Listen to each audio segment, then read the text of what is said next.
Aksi heroik pedagang mainan bernama Wanggasari alias Kang Emon menuai pujian dari orang sekitarnya. Ia kemudian mendapatkan perhatian dari perangkat desa. Kepala Desa Ciantra, Kecamatan Cikarang Selatan, Mulyadi Fernando memberikan sepeda baru untuk Kang Emon. Ini lantaran sepeda lamanya rusak tertabrak pelaku begal. Mulyadi berharap, diberikannya sepeda ini agar Kang Emon dapat berjualan kembali. Aksi yang dilakukan warganya itu dinilai cukup berani. Bahkan mengorbankan sepeda untuk berjualan rusak ditabrak begal. Kang Emon juga mendapatkan modal usaha dari hasil donasi para netizen. Aksi donasi ini dilakukan akun media sosial @gcikarang, dengan total donasi sebanyak 1,3 juta rupiah. Penyerahan bantuan sepeda dan modal usaha diterima langsung Kang Emon dengan disaksikan aparat kepolisian dan TNI.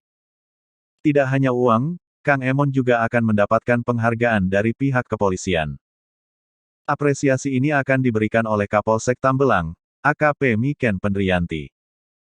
Rencananya, acara seremonial digelar pada saat HUT Kemerdekaan RI tanggal 17 Agustus mendatang. Tanggal 17 Agustus mau kita kasih penghargaan, ibaratnya anak muda yang berjasa, kata Miken, dikutip dari Warta Kota Live. Polisi berharap kejadian Kang Emon menginspirasi warga lainnya untuk berbuat baik.